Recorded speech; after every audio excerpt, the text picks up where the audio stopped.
भगवते वासुदेवाय। ओम नमो भगवते वासुदेवाय। ओम नमो भगवते वासुदेवाय। मुखं करोति वाचालं पंगुं लंघयते गिरिं यत्कृपातमहं वन्दे श्रीगुरुदीनतारिणं परमानन्दमाधवं श्रीचैतन्यमीश्वरं। नारायणं नमस्कृत्यं नरं चैव नरोत्तमं दैवीं सरस्वतीं व्यासं ततो जयमुदीरयेत्। नष्टप्रायेषु भद्रेषु नित्यं भागवत सेवया भगवती उत्तमश्लोके भक्तिर्भवति नैष्टिकी। हरे कृष्ण कृष्ण कृष्ण हरे हरे, हरे राम राम राम हरे हरे।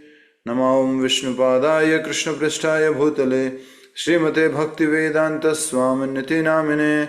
नमस्ते सारस्वते देवे गौरवाणी प्रचारिणे निर्विशेष शून्यवादी पाश्चात्य देशतारिणे। जय श्री कृष्ण चैतन्य प्रभु नित्यानंद श्री अद्वैत गदाधर श्रीवासादि गौर भक्त वृंद। हरे कृष्ण कृष्ण कृष्ण हरे हरे, हरे राम राम राम हरे हरे। ग्रंथराज श्रीमद् भागवतम की जय। श्री गुरु गौरांग और गोविंद भगवान की जय। एकादशी महामहोत्सव की जय।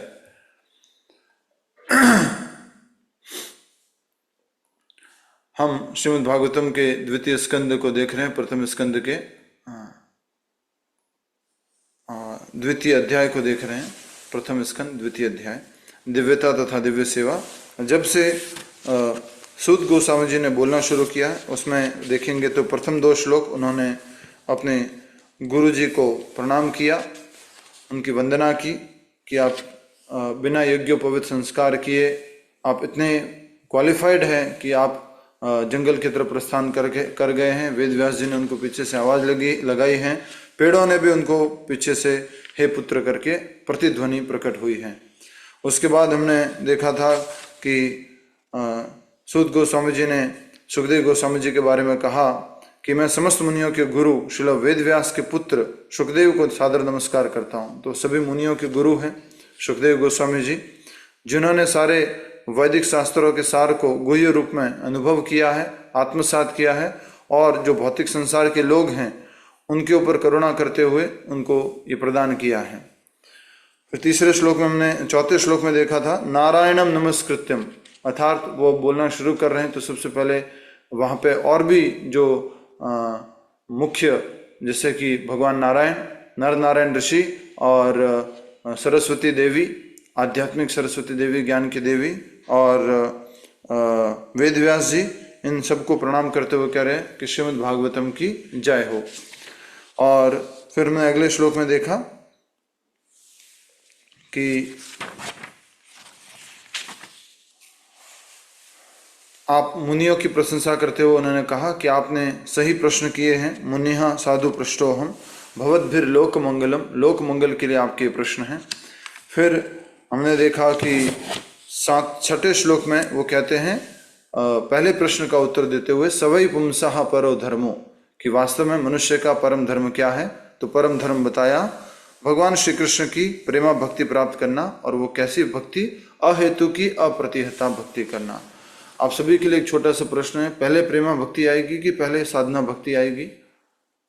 इशारा करके उत्तर दे दीजिए। पहला उत्तर है साधना भक्ति, दूसरा उत्तर है प्रेमा भक्ति। प्रेमा भक्ति प्राप्त करने के लिए पहले साधा भक्ति करनी होगी कि सीधी प्रेमा भक्ति आ जाएगी?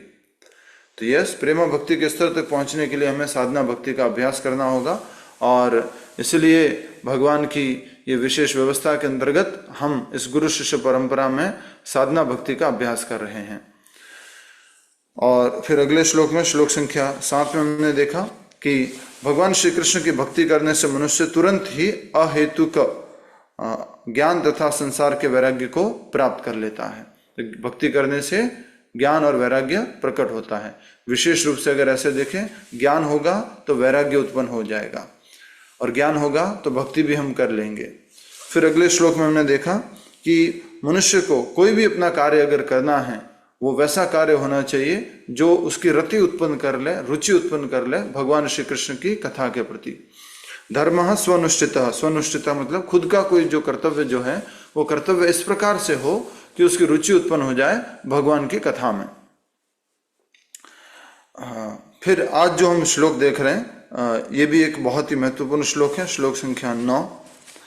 कृपया करके दोहरान कीजिए, मेरे बाद में एक भक्त दोहरान कीजिए। पूनम गर्ग माता जी दोहरान कीजिए। हरे कृष्ण। शब्दार्थ में से धर्मस्य हि आपवर्गस्य, धर्मस्य हि अपवर्गस्य न अर्थः अर्थाय उपकल्पते, न अर्थः अर्थाय उपकल्पते, न अर्थस्य धर्म एक अंतस्य, न अर्थस्य धर्म एकन्तस्य, कामः लाभाय हि स्मृतः। कामालाभाय हि स्मृतः। श्लोक में से धर्मस्य हाय अपवर्गस्य, धर्मस्य हि अपवर्गस्य नार्थो अर्थायोपकल्पते, नार्थो अर्थाय उपकल्पते, नार्थस्य धर्म एकान्तस्य, नार्थस्य धर्म एकान्तस्य, कामो लाभाय हि स्मृतः। कामो लाभाय हि स्मृतः।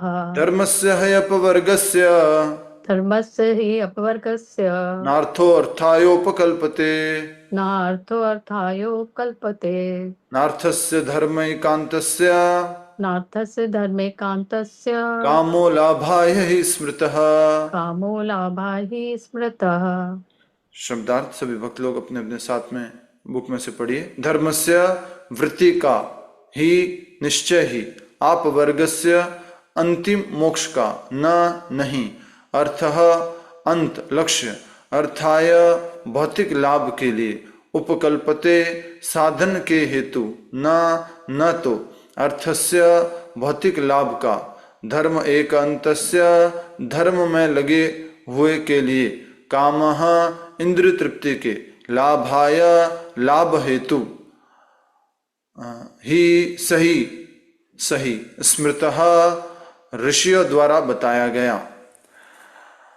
अनुवाद तथा तात्पर्य अभय चरणारविंद भक्ति वेदांत स्वामी श्रील प्रभुपाद जी द्वारा। श्रील प्रभुपाद की जय। अनुवाद। समस्त वृत्ति परक कार्य निश्चय ही परम मोक्ष के निमित्त होते हैं। उन्हें कभी भौतिक लाभ के लिए संपन्न नहीं किया जाना चाहिए। इससे भी आगे ऋषियों के अनुसार जो लोग परम वृत्ति धर्म में लगे हैं, उन्हें चाहिए कि इंद्रिय तृप्ति के संवर्धन हेतु भौतिक लाभ का उपयोग कदापि नहीं करना चाहिए। बहुत ही सुंदर ये श्लोक सूत गोस्वामी जी बोल रहे हैं। जैसा कि आप जानते हैं कि ये नैमिषारण्य में कथा हो रही है। सूत गोस्वामी जी ऋषियों के प्रश्न उत्तर दे रहे हैं और बहुत ही विशेष रूप से हम यहाँ पर सूत गोस्वामी जी का उत्तर देख रहे हैं कि धर्मस्य हय अपवर्गस्य, मुख्य शब्द यही ले लीजिए श्लोक याद करने के लिए, धर्मस्य हय अपवर्गस्य या धर्मस्य ही अपवर्गस्य। शब्दार्थ अगर अलग अलग करेंगे तो धर्मस्य ही अपवर्गस्य, और साथ में पढ़ रहे तो धर्मस्य हय अपवर्गस्य। धर्मस्य वृत्ति का ही निश्चय ही अपवर्गस्य, अंतिम मोक्ष का जो लक्ष्य है जीवन का वो क्या है? मोक्ष प्राप्त करना, मुक्ति प्राप्त करना, भगवत धाम जाना, भगवत प्रेम प्राप्त करना। नार्थो अर्थायोपकल्पते, ना अर्थाय अगर उसमें न नहीं, अर्थ अंत, लक्ष्य अंत या लक्ष्य, अर्थाय भौतिक लाभ के लिए, उपकल्पते हमें कोई भी ऐसे कार्य जो हम कर रहे हैं वो भौतिक लाभ के लिए, या आगे लिखा हुआ है नार्थस्य धर्मेकांतस्य, और सर्वोच्च वृत्ति में रत व्यक्ति के लिए वो काम नहीं होने चाहिए। कैसे काम? जिनका लाभ किसके लिए है? इंद्रिय तृप्ति के लिए है। सारे कार्यों का उद्देश्य व्यक्ति क्या बना लेता है?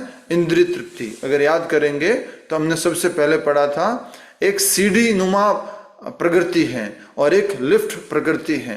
तो सीढ़ी नुमा प्रकृति में हमने देखा था धर्म, अर्थ, काम, मोक्ष। अब यहां पर ध्यानपूर्वक आप सुनिए कि सबसे पहले मुख्य उद्देश्य, कुछ भी अगर व्यक्ति अपने जीवन में कर रहा है उसके पीछे मुख्य उद्देश्य क्या है? या तो मैं या मेरा, मैं मेरे इंद्रिय तृप्ति या मेरे परिवार वालों की इंद्रिय तृप्ति। हो सके तो समझने के लिए घर में एक व्यक्ति मान लीजिए कार्य करता है, जॉब करता है, व्यापार करता है, क्या उद्देश्य है? खुद के लिए तो थोड़ा बहुत कमाना है, ठीक है, समझ में आ गया। फिर बाकी वो किसके लिए इतनी मेहनत करता है? बोले घर में पत्नी है, बच्चे हैं, परिवार के अन्य सदस्य हैं, उसके लिए वो इतनी सारी मेहनत करता है। तो उसको बोलते हैं इंद्रिय तृप्ति के लिए और काम संतुष्ट करने के लिए। और उसके लिए क्या करना पड़ता है? बोले धन कमाना पड़ता है। और पहले के जमाने में, कलयुग से पहले या कलयुग के शुरुआत में ही, तब तक ऐसा चलता था कि धर्म पूर्वक काम करके अर्थ कमाया जाता था, और अर्थ का उपयोग किसके लिए किया जाता था? काम के लिए किया जाता था। और बाद में जब उसको लगता था कि जीवन में कभी काम तो संतुष्ट हो नहीं सकता, तो वो निराकार ब्रह्म ज्योति में विलीन होने की इच्छा करते थे। इस प्रकार से पूरे जीवन का उद्देश्य क्या है? इंद्रिय तृप्ति, मेरी या तो मेरे परिवार की या मेरे देश की, मेरे राज्य की, इस प्रकार से इंद्रिय तृप्ति। अब यहाँ अनुवाद में प्रभुपाद जी ने बहुत सुंदर तरीके से इसको बताया है। और ये जो एक शब्द आया है यहाँ पर, इसका बहुत ही विशेष महत्व है। आप वर्गस्य, आप वर्गस्य, आप वर्गस्य से अर्थ क्या है? अंतिम मोक्ष का, जीवन का उद्देश्य, अंतिम मोक्ष, भगवान की भक्ति, परम धाम। समस्त वृत्तिपरक कार्य निश्चय ही परम मोक्ष के निमित्त होते हैं। सारे कार्य कैसे होने चाहिए? पिछले श्लोक में बता दिया, जो हमारे को रुचि उत्पन्न कर ले कृष्ण कथा श्रवण करने के लिए। यहां पर होने कैसे चाहिए बता दिया। अपने अंतिम लक्ष्य को प्राप्त करने हेतु निमित्त होने चाहिए। अल्टीमेटली, जैसे हमने कल समझा था, कोई ब्राह्मण, क्षत्रिय, वैश्य, शूद्र है, वर्णाश्रम धर्म में है, सबका उद्देश्य आखिरकार क्या है? भगवत भक्ति प्राप्त करना, भगवत धाम जाना। तो हमारे कार्य इस तरह से होने चाहिए कि हम मोक्ष के लिए प्रगति करते रहें। उन्हें कभी भौतिक लाभ के लिए संपन्न नहीं करना चाहिए। जीवन भर व्यक्ति अगर भगवान को हटा दो तो वो सारे कार्य किसके लिए हैं? भौतिक लाभ के लिए। मैं मेरा, नार्थो अर्थायोपकल्पते। इसके अलावा ऋषियों के अनुसार जो मनुष्य परम वृत्ति धर्म में लगे हैं, उन्हें इंद्रिय तृप्ति के विकास हेतु भौतिक लाभ का उपयोग कदापि नहीं करना चाहिए। नार्थस्य धर्मैकांतस्य, पर जो धर्म की प्राप्ति के लिए परम धर्म में लगे हुए हैं, भगवत भक्ति में लगे हुए हैं, उनको क्या नहीं करना चाहिए? कामो लाभाय हि स्मृत्यः, कामो लाभाय, काम तृप्ति के लिए, इंद्रिय तृप्ति के लिए कार्य नहीं करना चाहिए। और यहां पे लिखा हो स्मृत्यः, कौन बोल रहे हैं ये? ऋषि मुनियों के अनुसार, ऋषि मुनियों के अनुसार। अब हम तात्पर्य देखेंगे। तात्पर्य अभय चरणारविंद भक्ति वेदांत स्वामी श्रील प्रभुपाद जी द्वारा। सभी लोग अपने अपने इस भागवतम में तात्पर्य को देखिए। हम पूर्व में ही बता चुके हैं कि पूर्ण ज्ञान तथा भौतिक अस्तित्व से विरक्ति भगवान के शुद्ध भक्ति में सेवा के पीछे पीछे स्वतः आ जाते हैं। पिछले श्लोक में बताया था, ज्ञान और वैराग्य कैसे आ जाएगा? स्वतः ही आ जाएगा, ऑटोमेटिकली आ जाएगा। श्लोक संख्या 6 में क्या श्लोक था? वासुदेवे भगवती भक्ति योग प्रयोजितः जनयत्यासु वैराग्यम ज्ञानम च यद अहेतुकम। श्लोक संख्या 6 में बोला था, अगर आप भक्ति करोगे तो ज्ञान और वैराग्य तो ऐसे ही प्राप्त हो जाएगा। अब देखिए,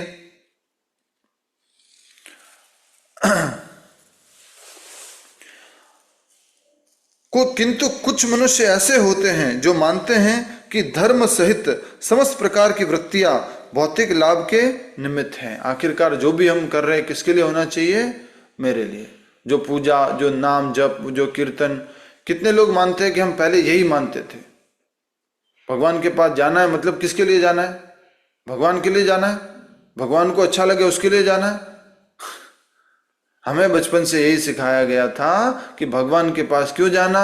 कभी कष्ट में हो, कभी दुविधा में हो, कुछ चाहिए, कुछ मांगना हो, कुछ बुरा चल रहा हो तो उनके पास चले जाना।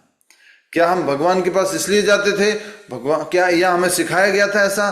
भगवान आपकी प्रसन्नता में मैं क्या सेवा कर सकता हूँ? मैं आपके चरणों की भक्ति करना चाहता हूँ, मैं आपकी चरण सेवा करना चाहता हूँ, मैं आपके शुद्ध भक्तों की सेवा करना चाहता हूँ, मैं आपके नाम संकीर्तन का प्रचार करना चाहता हूँ। कितने लोग ऐसी इच्छा लेके जाते थे भगवान के पास? पहले कोई नहीं है ना। यही बोल रही है भागवतम, क्योंकि पहले हम ये सारे कार्य किसके लिए करते थे? अपने काम के लिए, अपनी तृप्ति के लिए। और इसलिए प्रभुपाद जी ने बहुत सुंदर बात कही है, किंतु कुछ ऐसे मनुष्य हैं जो मानते हैं कि धर्म सहित समस्त प्रकार की वृत्तियां भौतिक लाभ के निमित्त है। कुछ भी कर रहा हूं ना मैं, चाहे वो भक्ति हो, चाहे दान देना हो, चाहे कोई सेवा करना हो, चाहे ऑफिस में काम करना हो, पढ़ाना हो, व्यापार करना हो, सबका अंतिम लक्ष्य क्या है? मेरी इंद्रिय तृप्ति, मेरा भौतिक लाभ। आखिरकार मुझे क्या मिलेगा? कितने लोग हैं इस बात से स्वीकार करते हैं? Please raise your hand, yes और नो में। यस मतलब सीधा हाथ और नो मतलब उल्टा हाथ। ये सीधा हाथ। क्या प्रश्न ये है, कितने लोग स्वीकार करते हैं इस बात को कि किसी भी तरह से जो भी हमारे को धर्म की वृत्तियां बताई गई उसका उद्देश्य भौतिक लाभ था। मुझे क्या मिलेगा, ये प्रश्न हमारे को सीखने में आ गया था। सबसे पहले मुझे क्या मिलेगा, या इससे मुझे क्या मिलेगा। बोले आप ऐसा कीजिए, ये हरे कृष्ण महामंत्र का जप कीजिए, माला लीजिए। बोले इससे क्या होगा, मुझे क्या मिलेगा? हर किसी चीज में हम इतने स्वार्थी हो गए थे, अभी भी कुछ स्वार्थ बचा है कि हमारा पहला प्रश्न रहता था, मुझे क्या मिलेगा, इससे क्या होगा। थोड़ा गौ सेवा कर दीजिए, क्या होगा इससे? बोले आपका नाम लगा देंगे, यहां पर आपका नाम हो जाएगा।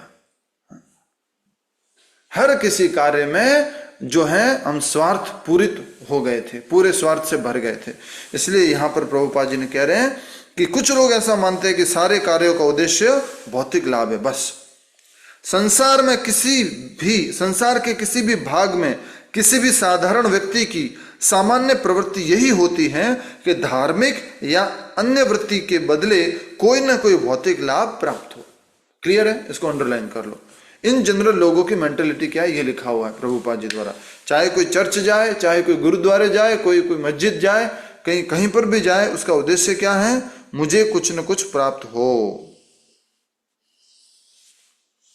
यस और नो? यस, ठीक है।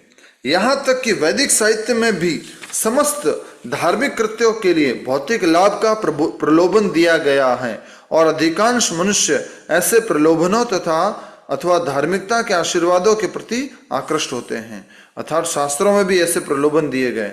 हमने भगवत गीता में भी पढ़ा है, क्या प्रलोभन दिए हुए हैं? यस, पूनम गर्ग माता जी बता रहे, बताइए क्या प्रलोभन दिए हुए हैं?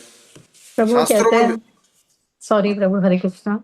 हाँ प्रभु उसमें कहते हैं कि जब किसी लड़की को अच्छा वर चाहिए वो शिव जी की पूजा करे। हाँ। इसी तरह प्रभु अलग तो अलग शास्त्रों देवताओं की में पूजा लगभग करते हैं। ऐसा कहते हैं 90% भाग कर्म कांड का है, जिसमें ये बताया गया है ये करो और ये पाओ, ये करो और ये पाओ, ये करो और ये पाओ।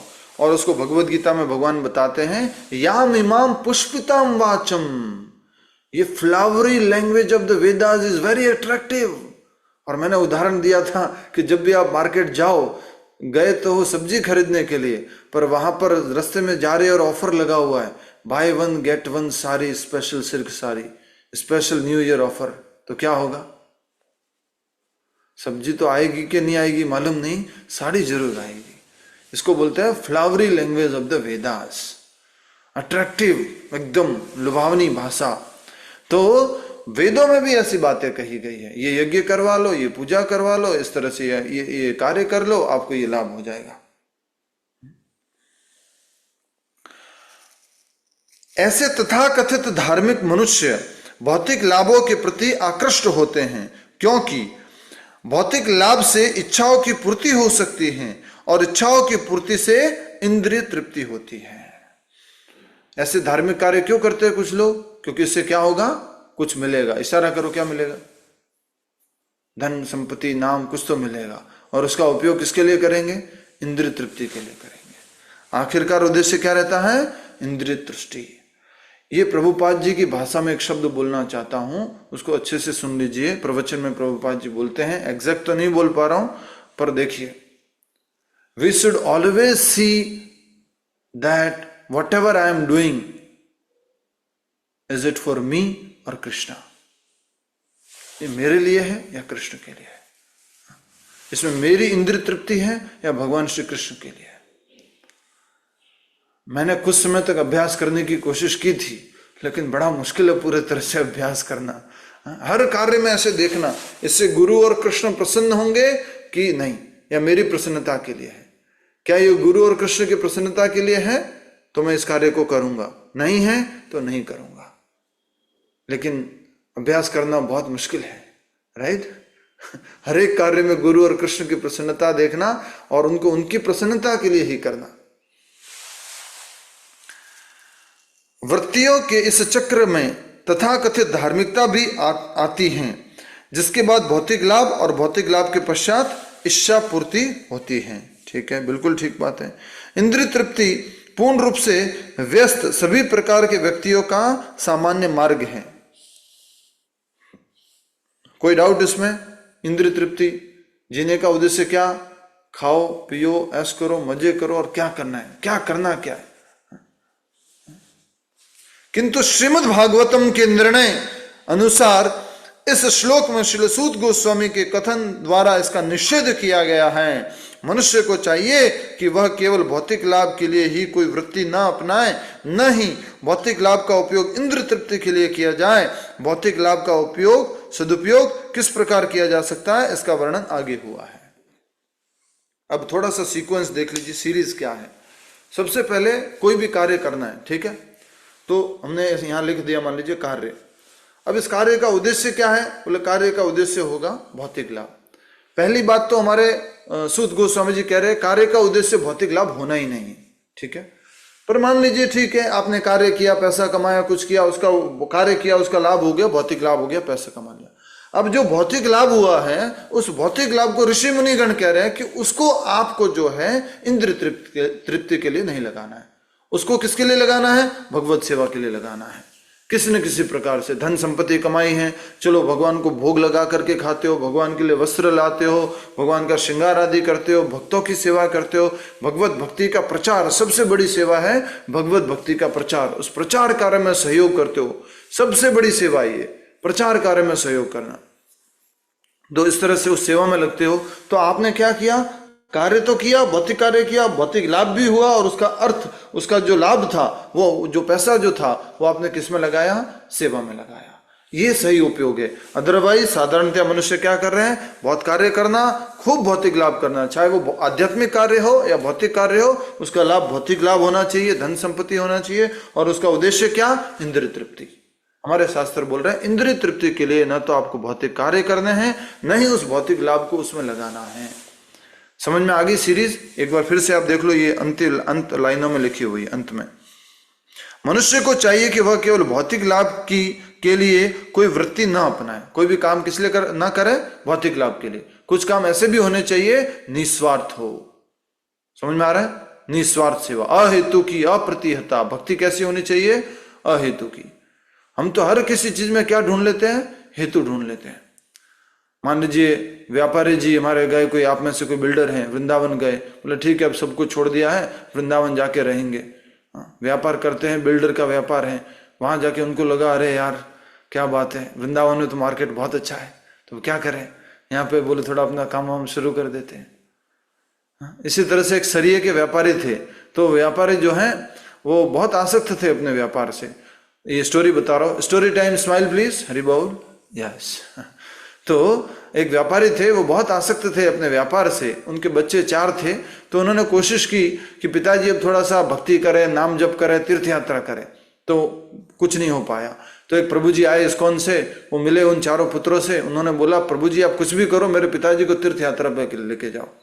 तो उस समय में यात्रा चल रही थी, कुंभ की यात्रा चल रही थी, माघ मेला अभी चल रहा है जैसे, तो यात्रा चल रही थी, वो उनको लेके गए, प्रयागराज पहुंचे, प्रयागराज के बाद वापस आए तो यहाँ पर अपने काशी आ गए। काशी जब आए तो वो कौन सा घाट है,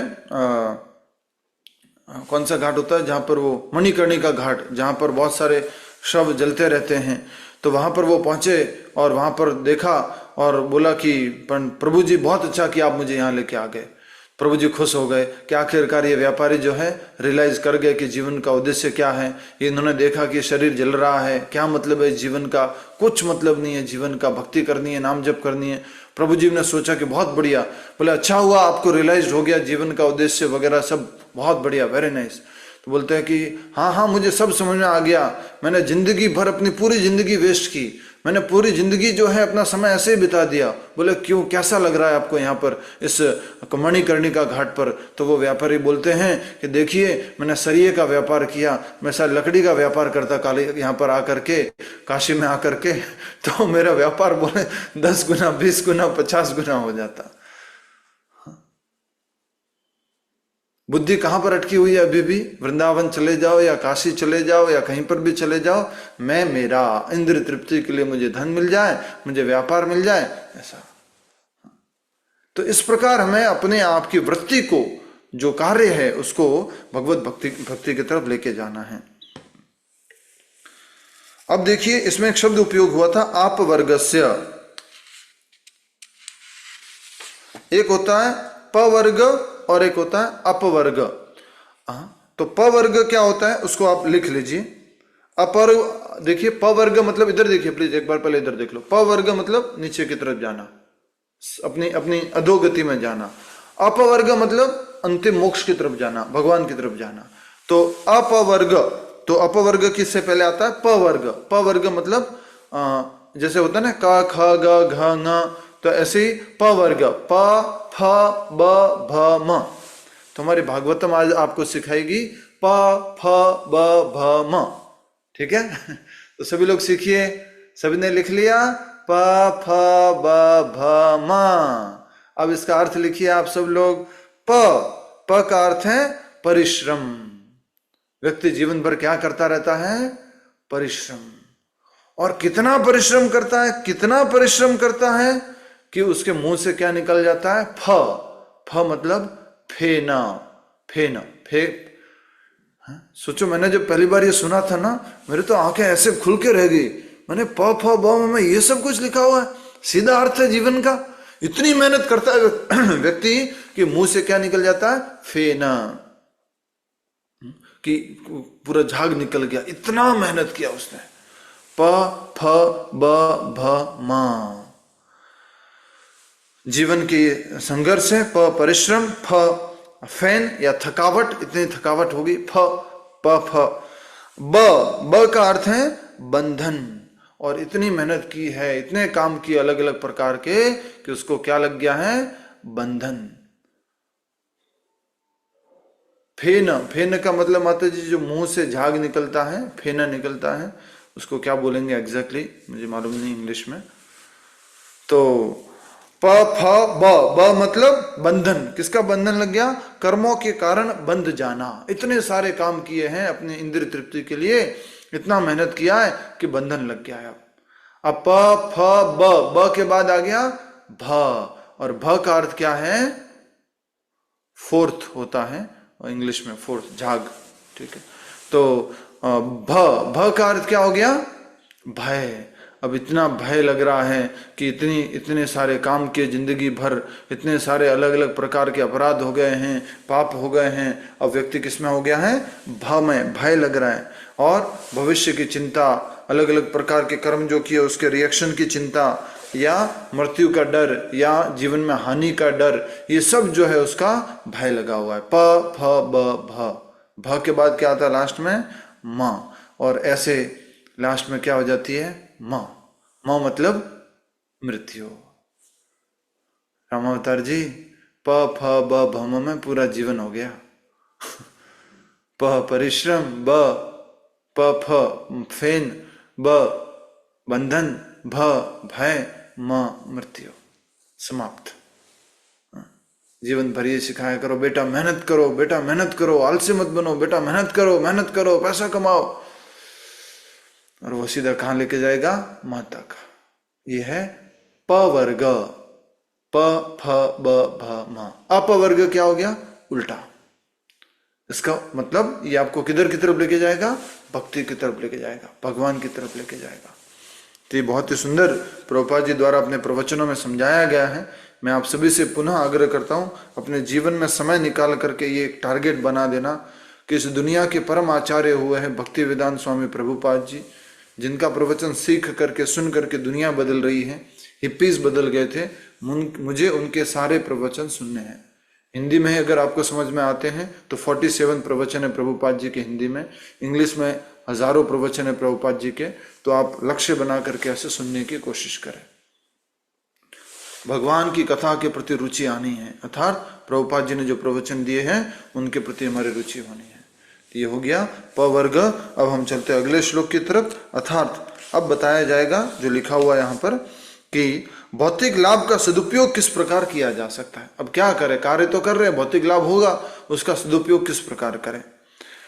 श्लोक संख्या 10 आप में से एक भक्त दोहरान करेंगे। यस, अनीता टंडन माता जी नाम से ज्वाइन कीजिएगा। शब्दार्थ में से बोलिए।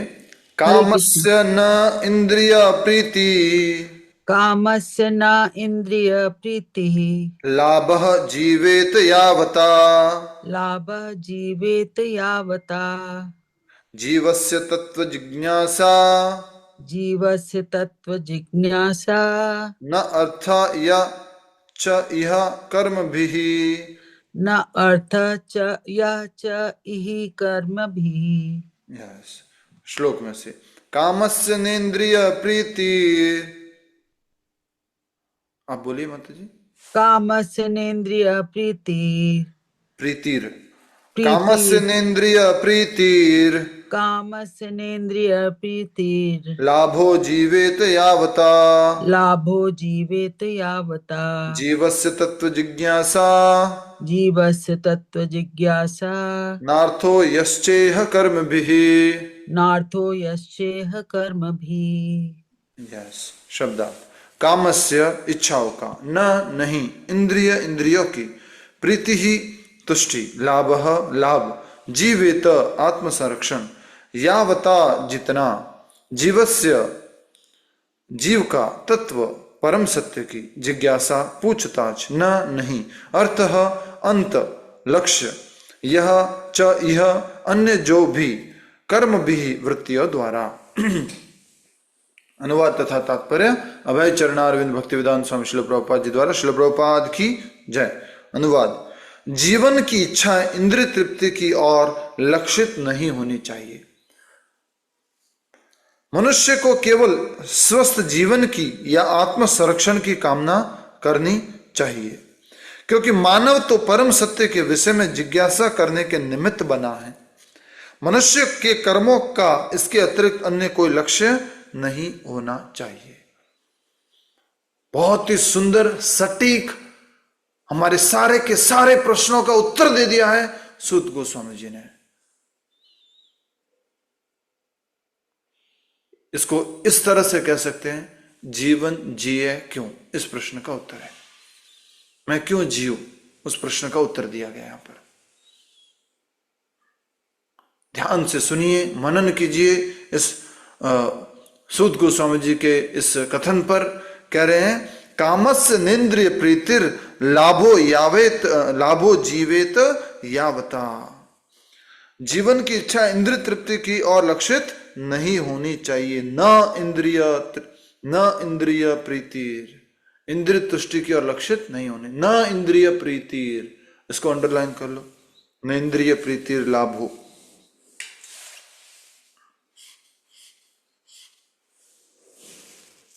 हमने हर कार्य में एक ही चीज देखी है आज तक, और हमें यही सिखाया गया, मेरा क्या लाभ होगा, मुझे क्या मिलेगा।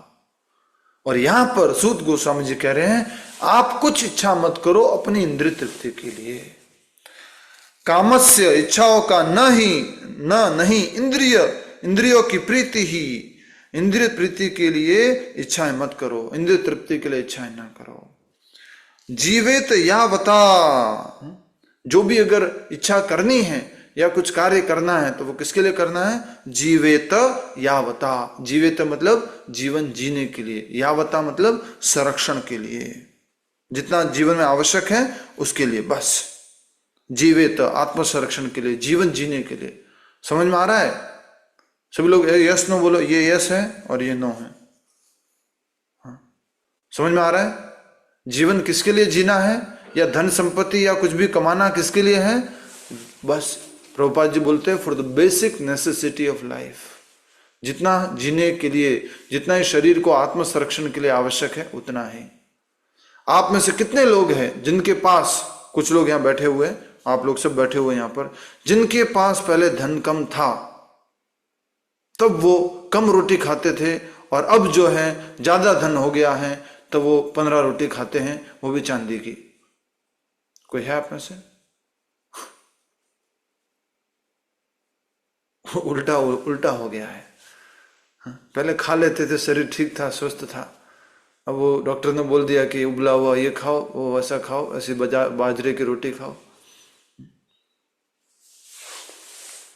कहने का अर्थ है कि मनुष्य को, ये देखिए ये श्लोक इसलिए इतना महत्वपूर्ण है क्योंकि कोई भी व्यक्ति इसको पढ़ेगा ना, उसको मालूम पड़ेगा कि जीवन का लक्ष्य क्या है, मैं जीव तो जीव क्यों, मेरे जीने का उद्देश्य क्या है। भगवत गीता में भी भगवान ने ये बोला है, कोई ये श्लोक ढूंढ के निकालो, मुझे एग्जैक्टली याद नहीं आ रहा है, 3rd चैप्टर में है ये। भगवत गीता में भी ये बोला, सेम बात बोली है भगवान ने, शरीर निर्वाह के लिए कार्य करना है, बस अपना शरीर निर्वाह और अपने ऊपर जो जिम्मेदारी है उसके संबंधित शरीर निर्वाह के लिए कार्य करना है।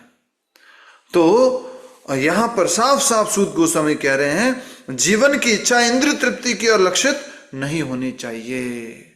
आप जितने भी लोग क्लास में आए हैं, आज कथा में आए हैं, निवेदन करता हूं कि आप इस बात को अच्छे से समझो, प्रतिदिन कथा में आओ। कितने लोग हैं आप ये बताइए, अभी तो स्टोरी शुरू नहीं हुई है, फिर भी आपको कथा में रुचि आ रही है, भागवत सुनने में अच्छा लग रहा है, वेरी गुड। एटलीस्ट कुछ 70% लोग हैं जिनको अच्छा लग रहा है श्रवण करके, गुड। तो ये भागवत श्रवण करने से हमें जीवन का उद्देश्य मिलता है। बार बार बार बार अगर एक चीज बोली जाए तो हमारे दिमाग में क्या हो जाती है, सेट हो जाती है, प्रॉपरली बैठ जाती है।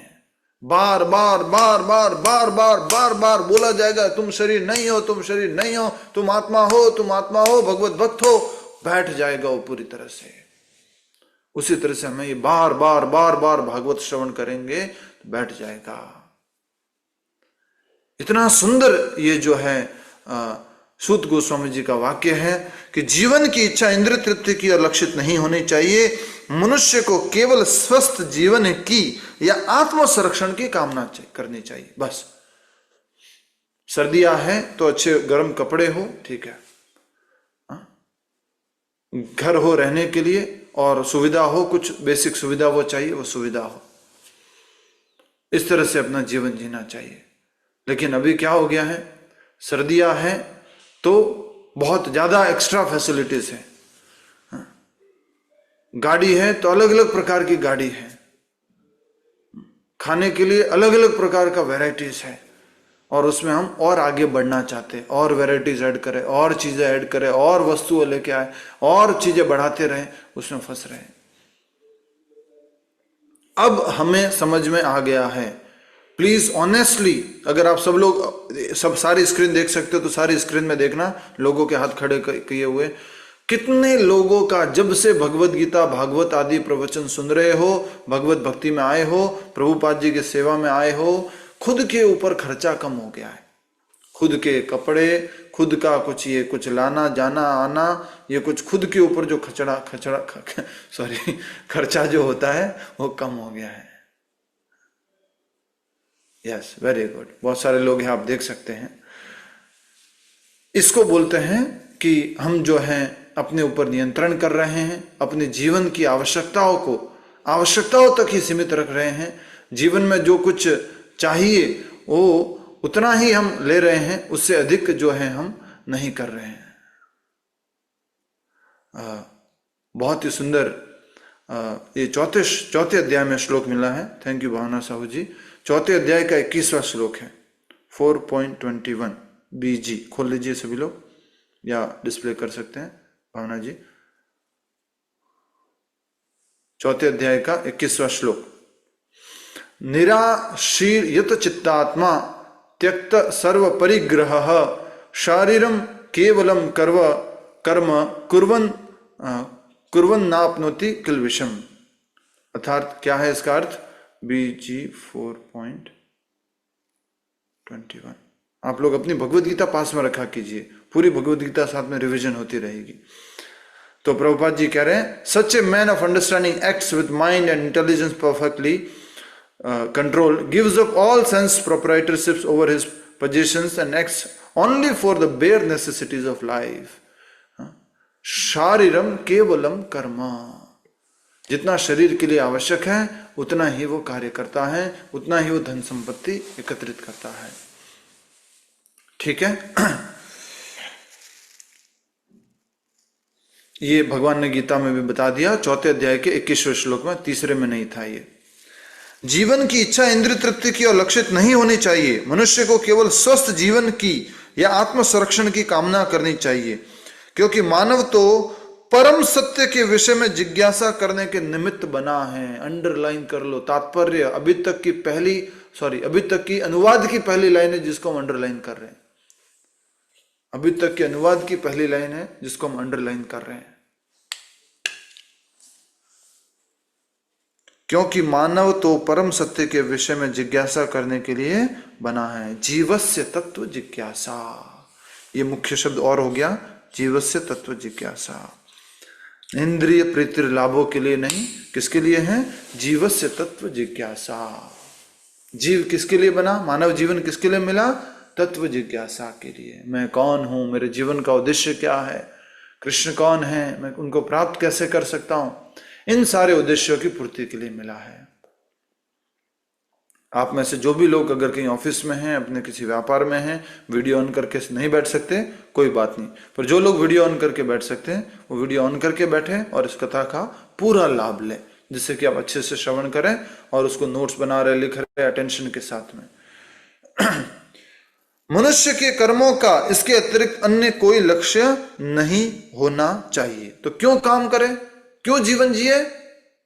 तत्व जिज्ञासा के लिए। नार्थो यश्चेह कर्म भी, अन्य जो भी है काम और कोई उसका उद्देश्य नहीं है। क्या उद्देश्य है? भगवत भक्ति। देख रहे हैं आप भागवतम? भगवत गीता के अंत में भगवान कृष्ण ने बोला था, सर्वधर्मान परित्यज्य माम एकम शरणम व्रज। और यहां तो शुरुआत ही किससे हो रही है? नार्थो अर्थाय उपकल्पते कामस्य हिनेन्द्रिय प्रीतिर जीवस्य तत्व जिज्ञासा, उसी से शुरू होती है भागवतम। इसलिए भागवतम भगवत गीता से और आगे का हमें मार्ग दिखाती है। पर प्रभुपाद जी की कृपा ये है कि बहुत सारे भागवतम के तात्पर्य, उसका अर्थ श्लोक प्रभुपाद जी ने भगवत गीता में दे दिया, और भगवत गीता की बहुत सारी बातों का अर्थ और तात्पर्य भागवतम में दे दिया है। विश्व गुरु श्रील प्रभुपाद की जय। अब तात्पर्य पढ़ते हैं, और ऐसा तात्पर्य है कि आंखें बड़ी हो जाएगी, कान और बड़े हो जाएंगे ऐसा तात्पर्य है। पूर्ण रूप से मोहग्रस्त भौतिक सभ्यता गलत तरीके से इंद्रिय तृप्ति की इच्छा पूर्ति की दिशा में अग्रसर है, रॉन्ग डायरेक्शन में जा रही है पूरी की पूरी सभ्यता, सिविलाइजेशन पूरा का पूरा स्ट्रॉन्ग, एक एक लाइन स्ट्रॉन्ग है इस तात्पर्य की। किसने बताई ये दिशा? माँ बाप भी नहीं जानते थे, उन्होंने अपने बच्चों को बताई, वो भी नहीं जानते थे, उन्होंने अपने बच्चों को बताई। क्या बताया? Money is Honey. सबसे प्रिय बोले मनी है, धन है, बेटा लग जा तू, और व्यापार बढ़ा, और व्यापार बढ़ा। अब पिताजी को जब से समझ में आया है, पिताजी क्या बोल रहे हैं मालूम है? प्रभु जी बच्चे थोड़ा नहीं जुड़ रहे, क्या बात है लगाया किसने? पिताजी ने। ऐसी सभ्यता में जीवन के सभी क्षेत्रों में इंद्रिय तृप्ति ही परम लक्ष्य होता है। जीवन का लक्ष्य इंद्रिय तृप्ति है। व्यापारी हूं मैं या जॉब कर रहा हूं मैं, क्या लक्ष्य है रामावतार जी? पैसा आएगा तो खूब उड़ाऊंगा, खूब घूमूंगा, खूब मस्ती करूंगा। ये हमने पहले सीखा था और हमने आगे अपने बच्चों को सिखा दिया। अब हमें जब से समझ में आया कि नहीं नहीं नहीं नहीं नहीं नहीं ऐसे होना चाहिए था, अब हम सोच रहे हमने बच्चों को गलत सिखा दिया, अब वो नहीं सीख रहे, अब हमारी बात नहीं मान रहे। बहुत आवश्यक है सही शिक्षा प्राप्त करना और उसका आगे ज्ञान देना, यही संस्कार है। एक बार बोल दिया ना आपने, आज भी मुझे याद है बचपन में यही बोला गया, हम सबको यही बोला गया है, देख ले, अभी पढ़ ले, अभी मेहनत कर ले, अभी थोड़ा अच्छे से मार्क्स ले आ, फिर अच्छी नौकरी लगेगी, अच्छा पैसा कमाएगा, फिर मजे करना बोले। जीवन का लक्ष्य क्या? मजे करना। आप यहां पर बैठे हुए 50 साल के, 60 साल के, 70 साल के, जिनके अभी अभी तिथि के अनुसार 75 साल में एंटर किए हैं, जीवन के मजे हो गए क्या? ऐसा होता है कि मजे हो गए, पूर्ण हो गए, और मजे नहीं चाहिए? ऐसा कभी नहीं लगता है। मरते दम तक ये इच्छा जो है मजे करने की, वो बनी रहती है। इंद्रिय तृप्ति करने की इच्छा बनी रहती है। इसलिए मनुष्य को क्या करना है? भले इच्छा हो, पर ज्ञान के साथ में संयम अर्जन करना है। मुझे ज्ञान हो गया है, मुझे समझ में आ गया है, मृत्यु दम तक जो है ये इच्छा जाएगी नहीं, अलग अलग प्रकार की इच्छा। तो मुझे क्या करना है? मुझे संयम धारण करना है, क्योंकि इनका तो कोई अंत है ही नहीं, ये तो आग जलती रहेगी, इसका कोई अंत ही नहीं है। तो मुझे जो है संयम धारण करना है, और किसी योनि में ये संयम नहीं होता है, मनुष्य योनि में होता है। चाहे राजनीति हो कि समाज सेवा, परोपकार, परहितवाद या कि धर्म, यहां तक कि मोक्ष में भी वही इंद्रिय तृप्ति की छाप की प्रधानता बढ़ती जा रही है।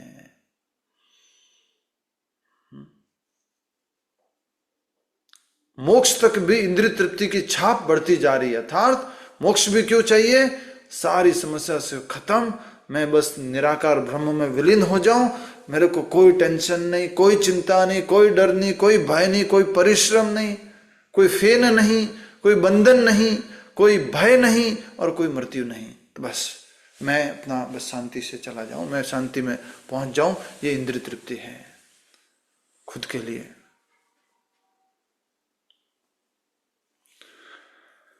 राजनीतिक क्षेत्र में लोगों के नेतागण अपनी अपनी इंद्रिय तृप्ति के लिए परस्पर झगड़ते हैं। अभी अभी की घटना है, बहुत दुखद घटना हुई वैसे तो, प्लेन क्रैश हुआ और एक राजनेता पवार जी, अजित पवार जी, वो शरीर छोड़ दिया उन्होंने। हम भी एक बार उनको मिले थे पुणे में। एयर क्रैश में चले गए। भरोसा है जीवन का? नहीं, मैं तो राजनेता हूं, मेरे पास सिक्योरिटी है, मेरे पास सारी व्यवस्था है, मैं आराम से सुरक्षित पहुंच जाऊंगा। नहीं संभव है।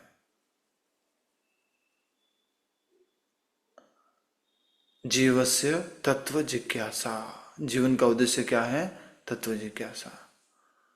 और जैसे वो चले गए, अब उनके ऐसा कहते हैं कि चीता में अग्नि भी शांत नहीं हुई थी, या वो जो क्या कहते हैं उसको, पूरी तरह से राख नहीं बनी थी, और राजनीति लड़ाई शुरू हो गई। प्रभुपाद जी लिख रहे हैं यहाँ पर, इंद्रिय तृप्ति के लिए परस्पर झगड़ते हैं राजनेता, नेतागण, कि अब पद पे कौन आएगा, पद कौन संभालेगा। मतदाता भी नेताओं को तभी मानते हैं जब वे उनकी इंद्रिय तृप्ति कराने का वचन देते हैं। प्रभुपाद जी इतना सत्य क्यों बोल रहे हो? हम वोट आपको तभी देंगे जब आप हमारा ये काम कराओगे। पूर्ण इंद्रिय तृप्ति, हर नेता को अपनी इंद्रिय तृप्ति, मतदाता को अपनी इंद्रिय तृप्ति। कितना समय पहले तात्पर्य लिखा था प्रभुपाद जी ने ये? मान लो 1960 में लिखा होगा, 60, 61, 62 उस समय में। आज इतने वर्ष हो गए, 60 साल हो गए, ये तात्पर्य अभी भी हमारे ऊपर लागू होता है। राम अवतार जी कह रहे आज की बात पहले ही बोल दी गई। यस, पहले ही नहीं, आज की बात जो है 5000 वर्ष पहले बोल दी। सुखदेव गोस्वामी जी ने परीक्षित महाराज को, सुद गोस्वामी जी ने नैमिषारण्य के ऋषियों को, भगवत गीता में भगवान ने बोल दी। राजनीतिक क्षेत्र में लोगों के नेतागण अपनी अपनी इंद्रिय तृप्ति के लिए परस्पर झगड़ते हैं। मतदाता भी नेताओं को तभी मानते हैं जब वे उनकी इंद्रिय तृप्ति का कराने का वचन देते हैं। और आजकल तो नेक्स्ट लेवल के मतदाता आ गए हैं कि बाद में तो मालूम नहीं आप पलट जाओगे, अभी हर एक को 10-10 हजार रुपए दे दो, एडवांस में पहले ही ले लेते हैं। जब मतदाता अपनी इंद्रिय तृप्ति में असंतुष्ट हो जाते हैं तब वे नेता को पदच्युत करा देते हैं, उसको अपने पद से गिरा देते हैं। नेता भी मतदाताओं की इंद्रियों की तुष्टि न करके उन्हें सदैव निराश करते हैं। अन्य क्षेत्रों में भी यही लागू होता है। कोई भी जीवन की समस्याओं के प्रति गंभीर नहीं है। यहां तक कि मोक्ष मार्ग गामी मुमुक्षु भी परम सत्य से तदाकार होने की इच्छा करते हैं और इंद्र तृप्ति के लिए आध्यात्मिक आत्महत्या करने को उद्यत रहते हैं। अर्थात आध्यात्मिक आत्महत्या क्या होगी? सेवा नहीं करनी, भक्ति नहीं करनी, भगवान की सेवा में नहीं लगना, मैं निराकार ब्रह्म में जाके मिल जाऊं, बस सब खत्म, कुछ भी नहीं बचा फिर बस। इसको बोलते हैं आध्यात्मिक आत्महत्या। तो यहां तक लोग पहुंच गए कि जो मोक्ष काम के मार्ग, इसको अंडरलाइन कर लो, यहां तक कि मोक्ष मार्ग गामी मुमुक्षु भी परम सत्य से तदाकार होने की इच्छा करते हैं और इंद्र तृप्ति के लिए आध्यात्मिक आत्महत्या करने के उद्यत रहते हैं। किंतु श्रीमद् भागवतम का कथन है कि मनुष्य को इंद्र तृप्ति के लिए नहीं जीना चाहिए। मनुष्य को इंद्र तृप्ति के लिए नहीं जीना चाहिए। किसके लिए जीना चाहिए? इंद्रियों की तुष्टि आत्म संरक्षण हेतु करनी चाहिए, इंद्र तृप्ति के लिए नहीं। हम दोनों में फर्क क्या है, कौन बता सकता है? प्रभा रंजन माता जी।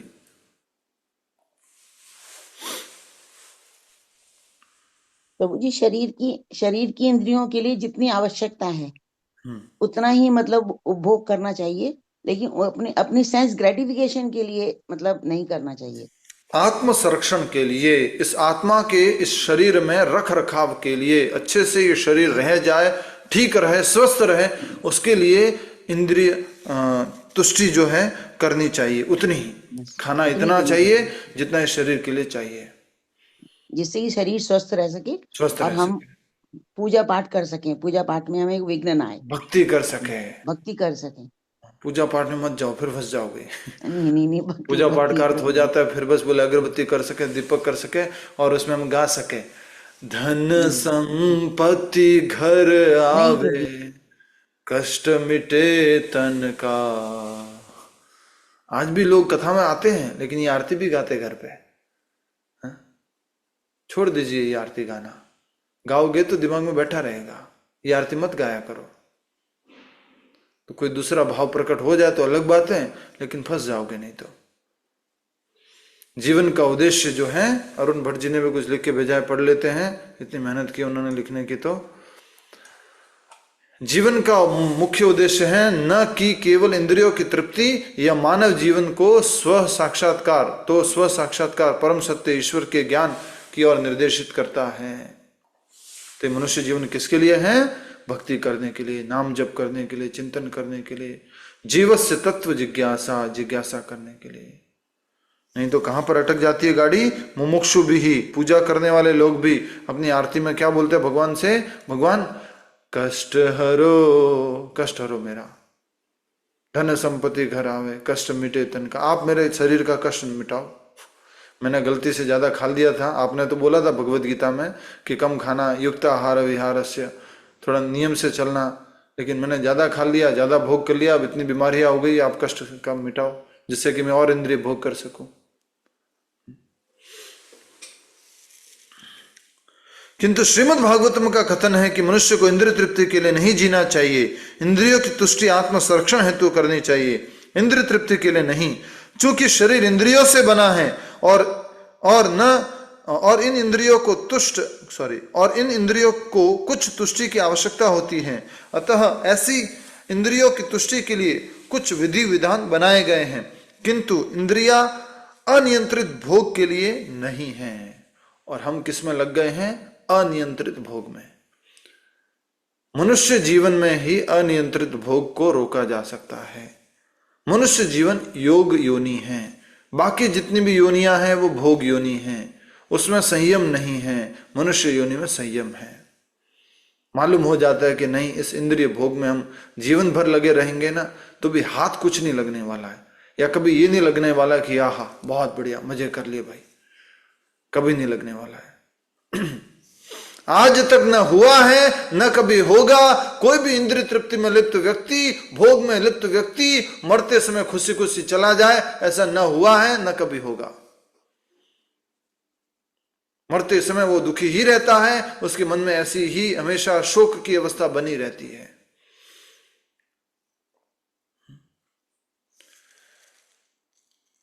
अशोक होकर के जाना है हमने, अशोक, शोक नहीं होना है। चिंता, शोक, ये कुछ भी नहीं रहना है। ये भगवत गीता में भगवान सिखा रहे हैं। अर्जुन कह रहा है मुझे शोक है, शोक है, शोक है। हमें अशोक होना है, अर्थात कुछ शोक नहीं रहना जीवन में। मरते समय पर किसी भी तरह से शोक न रहे, अरे पूरा जीवन ऐसे निकल गया, बस ऐसे इतना टाइम पास कर दिया, भोग में लगा रहा, कुछ नाम जप किया नहीं, भक्ति की नहीं, सेवा की नहीं, ऐसा शोक ना आ जाए। या बहुत ज्यादा कामी हैं तो ऐसा शोक ना आ जाए, अरे वो वाला इंद्रिय भोग तो रह गया मेरा, वो तो कर ही नहीं पाया।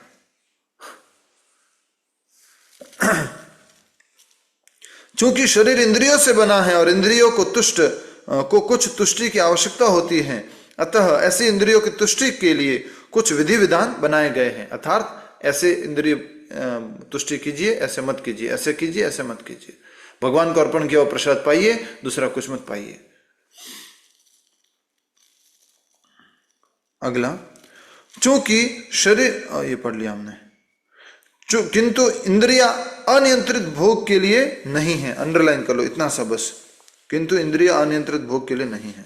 इसको बार बार पढ़ना है, सुनना है, दिमाग में बिठाना है। उदाहरणार्थ, विवाह यानी स्त्री तथा पुरुष का मिलन संतानोत्पत्ति के लिए आवश्यक है, किंतु यह इंद्रिय भोग के लिए नहीं होता।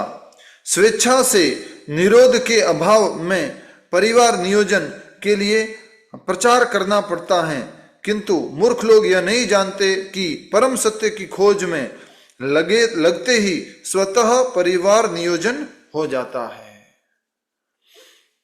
पहली बात तो ज्ञान नहीं है कि कैसे पारिवारिक जीवन जीना है, और जब इस तरह से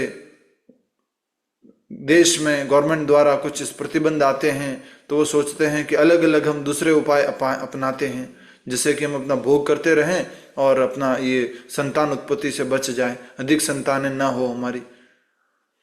प्रभुपाद जी कह रहे हैं, प्रभुपाद जी बोल रहे हैं, भक्ति करोगे, नाम जप करोगे, कीर्तन करोगे, स्वतः ही आप इससे ऊंचा स्वाद प्राप्त कर लोगे, उच्च और आगे बढ़ जाओगे। परम सत्य का अन्वेषण करने वाले कभी भी अनावश्यक इंद्रिय तृप्ति के लिए आकृष्ट नहीं होते, क्योंकि परम सत्य की खोज के कार्य में वे पूर्ण रूप से व्यस्त रहते हैं। इसको भी अंडरलाइन कर लो। परम सत्य का अन्वेषण करने वाले कभी भी अनावश्यक इंद्रिय तृप्ति के लिए आकृष्ट नहीं होते, क्योंकि परम सत्य की खोज के कार्य में वे पूर्ण रूप से व्यस्त रहते हैं। प्रभुपाद जी ने एकमात्र उपाय दिया है इंद्रिय निग्रह करने का, वो क्या है? व्यस्तता। नो टाइम, टाइम है ही नहीं, फालतू टाइम, खाली टाइम है ही नहीं। खाली टाइम होगा तो फिर ये सूझेगा, वो सूझेगा, ये कर लो, वो कर लो, ऐसे कर लो, वैसे कर लो, ये सब सूझेगा। प्रभुपाद जी बोले व्यस्तता भगवत कार्य में, भगवत सेवा में। और खास करके हम लोग तो अभी कैसे हो गए, एक सिस्टम में बंध गए हैं। बहुत बढ़िया है, अच्छा है, ये सिस्टम आपको भगवत भक्ति में लेके जाएगा, पर इस सिस्टम में रहते हुए भी अपनी गति को बढ़ा सकते हो, अपनी स्पीड को बढ़ा सकते हो। वो कैसे? परम सत्य का अन्वेषण करने वाले, बार बार अपने आप को याद दिलाना कि मैं भक्ति क्यों कर रहा हूं, मैं नाम जप क्यों कर रहा हूं, मैं भागवत श्रवण क्यों कर रहा हूं, मेरे जीवन में मुझे चाहिए क्या, ये बार बार अपने आप को याद दिलाना, जिससे आप आगे की जो एक गाड़ी जा रही है गोलोक वृंदावन, उस गाड़ी में सब लोग बैठ गए, अच्छी बात है, नाम जप कर रहे हो, 16 माला प्रसाद पा रहे हो, सेवा कर रहे हो, पर आप खुद की स्पीड और बढ़ा सकते हो। कैसे? बार बार याद दिला करके मैं इस गाड़ी में बैठा क्यों, मैं 16 माला करता क्यों हूं, मैं नाम जप करता क्यों हूं, मैं भगवत सेवा करता क्यों हूं, मैं प्रसाद क्यों पाता हूं, ये बार बार याद दिला करके। अतएव जीवन के प्रत्येक क्षेत्र में परम सत्य की खोज को ही परम लक्ष्य बनाना चाहिए। इससे मनुष्य सुखी होगा, क्योंकि वह तरह तरह की इंद्रिय तृप्ति में कम लिप्त होगा, और वह परम सत्य क्या है इसकी व्याख्या आगे की गई है। बहुत ही महत्वपूर्ण श्लोक आ गया है अगला श्लोक। हाँ, इसके बारे में हम भगवत गीता में बहुत बहुत बार समझे हैं। ये लाइन एक बार और पढ़ लो, तात्पर्य के अंतिम। अतएव जीवन के प्रत्येक क्षेत्र में परम सत्य की खोज को ही परम लक्ष्य बनाना चाहिए। जीवन के प्रत्येक क्षेत्र में, अर्थात जवानी में भी, बुढ़ापन में भी, घोर जवानी में भी, बचपन में भी, हर एक क्षेत्र में जीवन का उद्देश्य, लक्ष्य भगवान की खोज है, परम सत्य की खोज है। इससे मनुष्य सुखी होगा, क्योंकि वह तरह तरह की इंद्रिय तृप्ति में कम से कम लिप्त होगा। और वह परम सत्य क्या है, इसकी व्याख्या आगे की गई। वो परम सत्य है क्या, जिसकी खोज में लगना है, जिसको जानना है, जिसकी सेवा करनी है, जिसमें व्यस्त रहना है, तो परम सत्य आगे बताया जा रहा है। आप सभी को मालूम ही है, ब्रह्मेति परमात्मेति, अगला शब्द बोल दो, परमात्मेति, और आगे भगवान इति शब्द थे। भगवान का साक्षात्कार कितने रूपों में किया जाता है, निराकार ब्रह्म, दूसरा परमात्मा और तीसरा भगवान। तो ये आगे बता रहे हैं कि वो परम सत्य, एब्सोल्यूट ट्रुथ, परम सत्य की परिभाषा हमने एक जगह अंडरलाइन की थी, किसी को याद है? भूमिका के अंतर्गत परम सत्य की परिभाषा देखो, जल्दी से खोजो परम सत्य की परिभाषा। जिसको मिल गई वो हाथ खड़ा करके बताओ।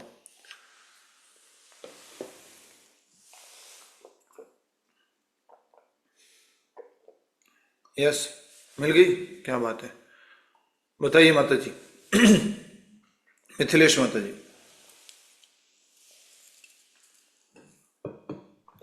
सच्चिदानंद, हरे कृष्ण प्रभु जी। हाँ सच्चिदानंद माता जी, पूरी परिभाषा बोलिए जो अंडरलाइन कराई थी, मन से मत बोलिए।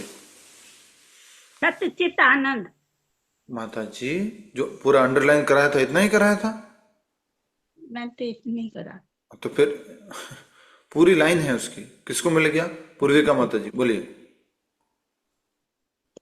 परम सत्य का अर्थात श्री भगवान की व्यक्तित्व समस्त ऐश्वर्य से युक्त है, अतएव उनका रूप दिव्य है, जो सनातन अस्तित्व, ज्ञान तथा आनंद से युक्त है। यस, हाँ, सच्चिदानंद का अर्थ है परम भगवान, जो एक व्यक्तित्व से पूर्ण है, समस्त ऐश्वर्य से पूर्ण है, षडैश्वर्य से पूर्ण है, और वो सच्चिदानंद घन है, शाश्वत है, पूर्ण ज्ञान में है और आनंद में है। मिल गई सबको परिभाषा ये परम सत्य की? ठीक है, तात्पर्य में कहां पर है, ओ सॉरी, भूमिका में कहां पर है, कोई बताएगा जल्दी से? कहां पर लिखा हुआ है? यस, सुशील कुमार जी बताइए। Page 27, Prabhu. 27, You see the last paragraph. Okay. परम सत्य की परिभाषा देख लो जल्दी से, फिर आगे हम परम सत्य के बारे में जानेंगे।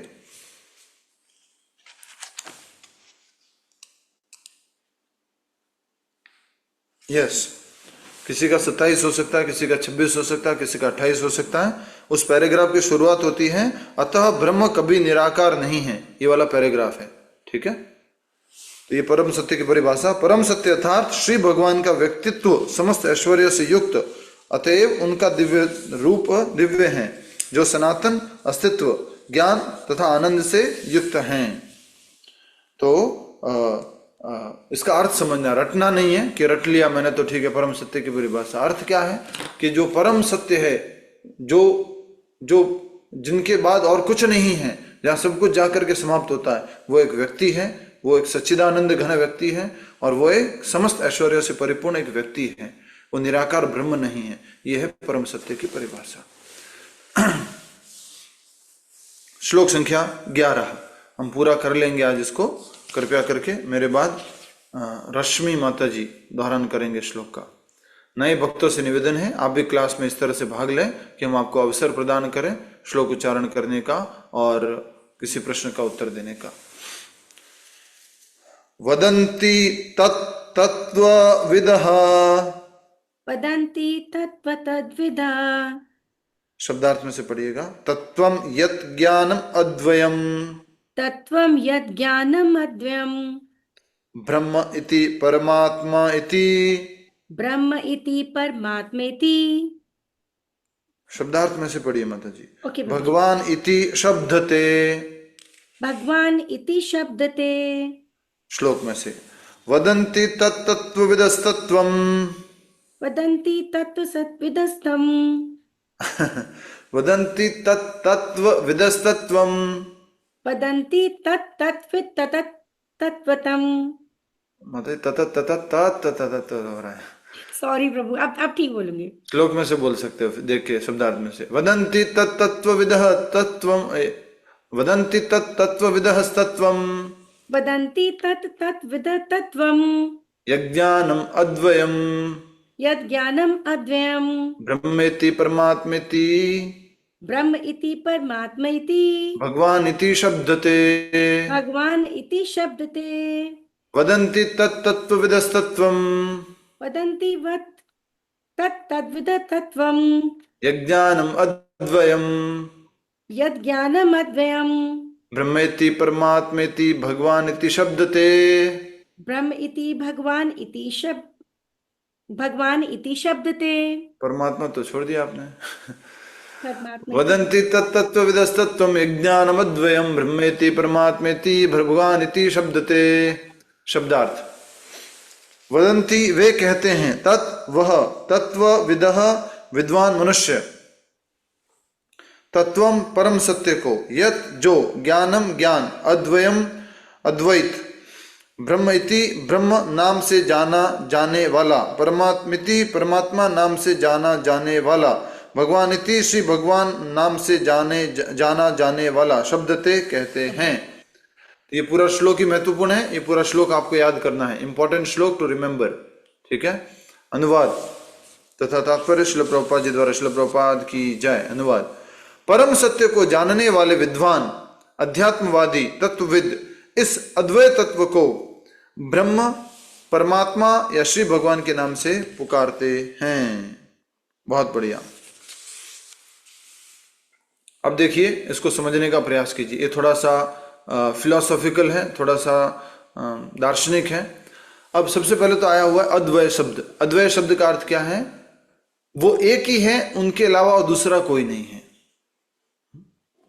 वन विदाउट ए सेकेंड प्रभुपाद यूज करते हैं। वन विदाउट ए सेकेंड, अर्थात दूसरे के बिना वो अकेला एक ही है। वो परम जो सत्य है वो एक ही है। ठीक है।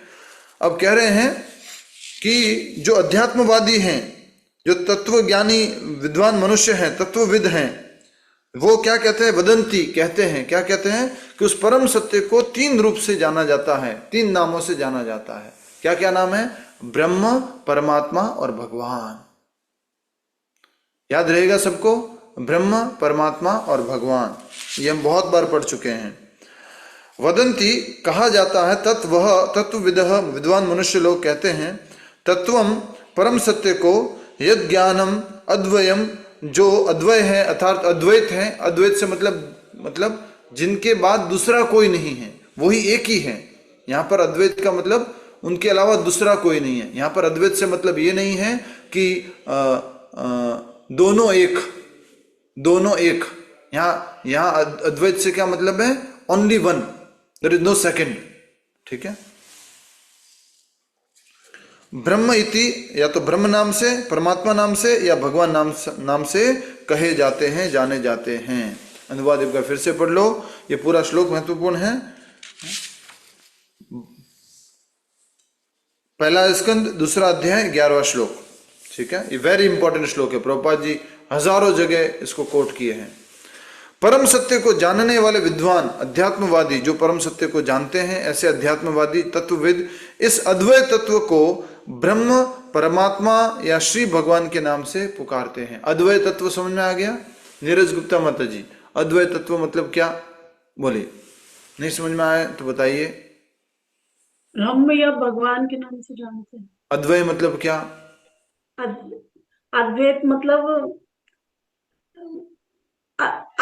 एक ही, मतलब अकेला और कोई दूसरा नहीं। बहुत बढ़िया, हरि बोल। अद्वैत।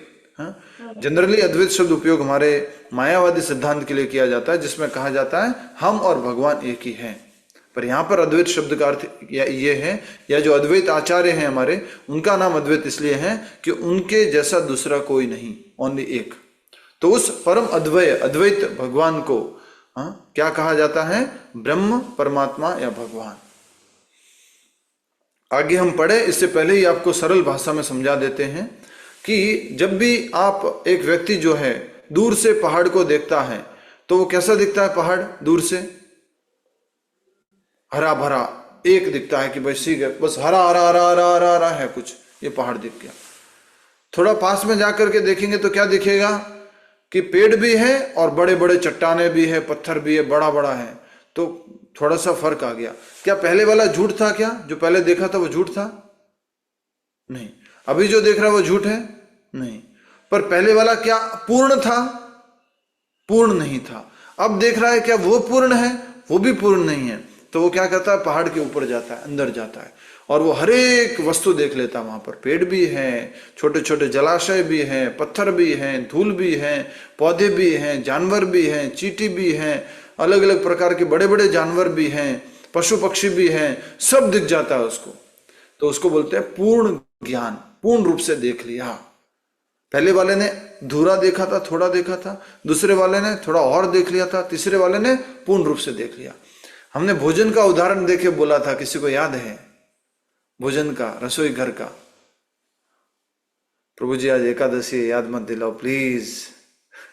ठीक है, रसोई घर का आज नहीं दिलाते हैं। आप समझ गए होंगे उदाहरण, आज एकादशी है। तीसरा उदाहरण हमने एक दिया था भगवद गीता क्लासेस में, वो इस प्रकार से है कि 3 गांव के व्यक्ति, उनको किसी ने आके बोल दिया कि ट्रेन होती है, ट्रेन के बारे में मालूम है आपको? बोले ट्रेन क्या होती है? तो वो तीनों को भेजा जाता है देखने के लिए कि ट्रेन क्या होती है। तो एक व्यक्ति जाता है रेलवे स्टेशन पर और ट्रेन अभी आई नहीं होती है, तो दूर से उसको आती हुई दिखाई देती है, अर्थात उसको क्या दिखाई देता है? धुआं और लाइट, धुआं और लाइट दिखाई देती है। वो गांव में जाके बोलते हैं ट्रेन दिख गई। ट्रेन क्या होती है? बोले धुआं और लाइट। दूसरा व्यक्ति गया, तो उसने देखा कि ट्रेन क्या होती है। तो उसने देखा कि धुआं तो था, लाइट तो थी, पर साथ में उसको लोहे के डब्बे दिखने लग गए, बड़े बड़े रेलवे के, ट्रेन के डब्बे। तो उसने जाके बोल दिया कि ट्रेन मतलब धुआं, लाइट और डब्बे होते हैं, और वो डब्बे एक दूसरे से ऐसा लगता है कि पूरा सब जुड़ा हुआ है आपस में, बड़े डब्बा है, बड़ा डब्बा, ऐसा करके। तीसरा व्यक्ति जाता है, देखता है, जब रेलवे स्टेशन के ऊपर, प्लेटफॉर्म के ऊपर ट्रेन आ गई थी, वो जाकर के देखता है कि अच्छा ट्रेन मतलब लाइट, धुआं तो वो एक साइड में उसका चलता रहता है शुरुआत में, और बड़ी सी लोहे की एक वो भी है, डिब्बे भी हैं, पर एक डिब्बा नहीं है ये तो 15-20 अलग अलग डिब्बे हैं। उन डिब्बों में सीटें हैं, उन डिब्बों में अलग अलग लोग भी बैठते हैं, उसमें वॉशरूम वगैरह भी हैं, और सब ऊपर भी सोने का भी है। इस तरह से उसने सारी ट्रेन देख ली। तो ट्रेन का संपूर्ण ज्ञान किसको हो गया? तीसरे वाले को। पहले वाले ने कुछ गलत बोला था? नहीं, अधूरा बोला था। दूसरे वाले ने गलत बोला था? नहीं, थोड़ा कम अधूरा बोला था।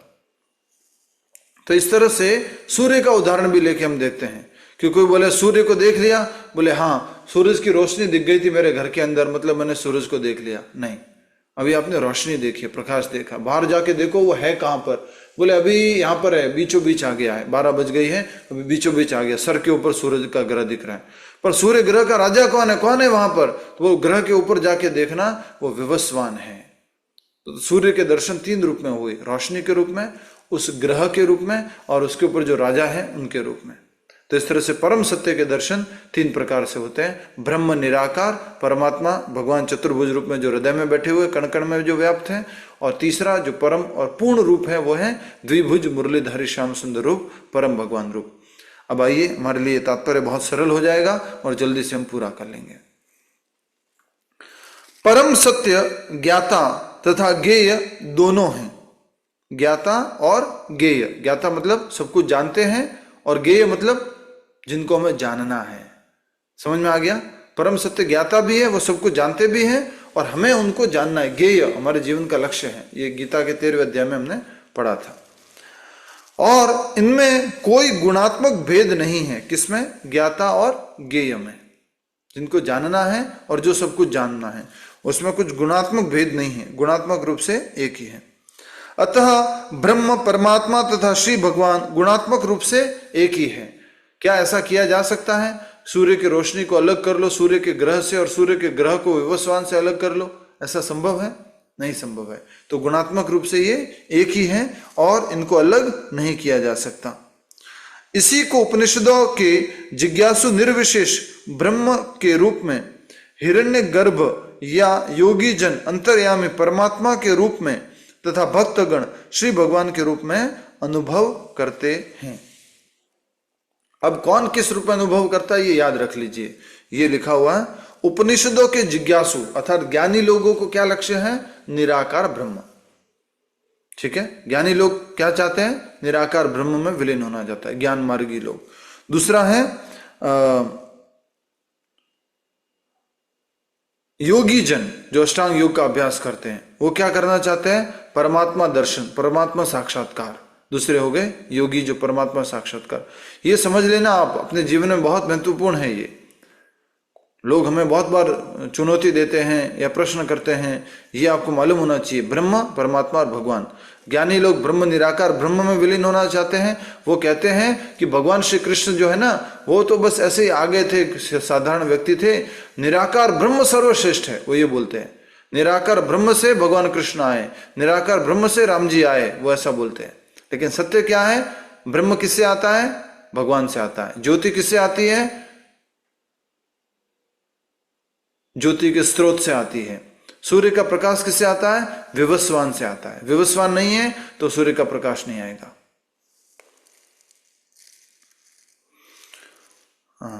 तो निर्विशेषवादी जो है वो निराकार ब्रह्म रूप में उसका दर्शन करते हैं, भगवान का। हिरण्यगर्भ या योगी जन अंतर्यामी परमात्मा के रूप में और भक्तगण श्री भगवान के रूप में अनुभव करते हैं। दूसरे शब्दों में श्री भगवान अर्थात परमेश्वर का स्वरूप परम सत्य की पराकाष्ठा है। परम सत्य को पूर्ण रूप से कैसे जानेंगे? श्री भगवान के रूप में। ठीक है, थोड़ा कैसे जानेंगे? निराकार ब्रह्म ज्योति के रूप में। थोड़ा और कैसे जानेंगे? परमात्मा रूप में। पूर्ण कैसे जानेंगे? श्री भगवान के रूप में। ये अंडरलाइन कर लो। दूसरे शब्दों में ये पूरा का पूरा तात्पर्य हमारे लिए महत्वपूर्ण है, इसलिए मैंने पूरा श्लोक भी आपको बोला, ये इंपॉर्टेंट है। परमात्मा श्री भगवान का आंशिक स्वरूप है। परमात्मा श्री भगवान का आंशिक स्वरूप है और निर्विशेष ब्रह्म श्री भगवान का वैसा ही तेज है जैसे कि सूर्य की किरणें सूर्यदेव के लिए हैं। सूर्यदेव कौन? विवस्वान। उनके लिए सूरज की किरणें, उसी तरह से श्री भगवान के लिए निराकार ब्रह्म। और परमात्मा कौन है? भगवान का ही एक विस्तार है, भगवान का ही एक रूप है, उसको बोला जाता है आंशिक स्वरूप। भगवान का एक विस्तार है। सबको समझ में आ रहा है? नहीं आ रहा तो अंत में प्लीज पूछ लेना, अवश्य पूछना। परमात्मा कौन? भगवान के विस्तार। ब्रह्म ज्योति क्या? भगवान श्री कृष्ण के शरीर की कांति, निराकार ब्रह्म। कभी कभी उपयुक्त दोनों विचारधाराओं के अल्पज्ञ अनुयायी अपनी अपनी अनुभूति के पक्ष में तर्क करते हैं, किंतु जो मनुष्य परम सत्य के वास्तविक दृष्टा हैं वे अच्छी तरह जानते हैं कि एक ही परम सत्य की ये तीन लक्षण भिन्न भिन्न दृष्टिकोणों से भिन्न भिन्न दिखते हैं। जो नौसिखिए हैं, नए नए निराकार ब्रह्म ज्योति के ज्ञान मार्गीय या नए नए नौसिखिए भक्ति मार्गीय, वो आपस में चर्चा करके बोलते नहीं ये श्रेष्ठ है, नहीं ये श्रेष्ठ है, नहीं ये ही परम सत्य है। पर जो वास्तव में जानते हैं, जो परम सत्य के बारे में समझ गए हैं, वास्तविक दृष्टा हैं, वे अच्छी तरह जानते हैं कि एक ही परम सत्य के तीन लक्षण भिन्न भिन्न दृष्टिकोणों से भिन्न भिन्न दिखते हैं। ये क्या है? परम सत्य के लक्षण हैं। ठीक है। जैसा कि श्रीमद् भागवतम के प्रथम अध्याय के प्रथम श्लोक में कहा गया है, परम सत्य परम पूर्ण सर्वज्ञ तथा सापेक्षता के ब्रह्म से सर्वथा मुक्त है। ये हमने पहले श्लोक में देखा था ना। जन्माद्यस्य अर्थात क्या हो गया? वो सभी के सोर्स हैं। जन्माद्यस्य जन्माद्यस्य तो अन्वयाद इतरतश्चार्थेष्व अभिज्ञ स्वराट, और वो पूर्ण रूप से ज्ञेय है, सब कुछ जानते हैं, सर्वज्ञ हैं, अभिज्ञ। सापेक्षता अर्थात क्या हो गया? रिलेटिविटी, उससे भी परे हैं, कि ब्रह्म से सर्वथा मुक्त हैं। इस सापेक्ष जगत में ज्ञाता ज्ञेय से भिन्न होता है। ज्ञाता ज्ञेय से भिन्न होता है। जो जानने वाला है और जिसको जानना है, उससे ये आपस में क्या होता है? भिन्नता होती है। समझ में आया? ज्ञाता ज्ञेय से भिन्न होता है। थोड़ा सा डिफिकल्ट है, नहीं समझ में आए तो पूछ लेना। ज्ञाता ज्ञेय से भिन्न होता है, कहां पर? सापेक्ष जगत में। जानने वाला और जिसको जानना है वो अलग अलग है। किंतु परम सत्य में ज्ञाता और ज्ञेय एक ही होते हैं। परम सत्य स्वयं ज्ञेय है, सबके द्वारा जाने जाने हैं और वो सबको जानते हैं। सापेक्ष जगत में ज्ञाता जीवंत आत्मा या पराशक्ति हैं, जबकि ज्ञेय निष्क्रिय पदार्थ या अपरा शक्ति के रूप में होता है। अतः यहाँ परा तथा अपरा शक्ति का द्वैत है, किंतु निरपेक्ष जगत में ज्ञाता तथा ज्ञेय दोनों एक ही पराशक्ति के होते हैं। अपरा जगत में क्या हो गया? ये शरीर क्षेत्र हो गया, और क्षेत्र का ज्ञाता ज्ञेय जो जानने वाला है। तो यहां पर ये फर्क है, किसका?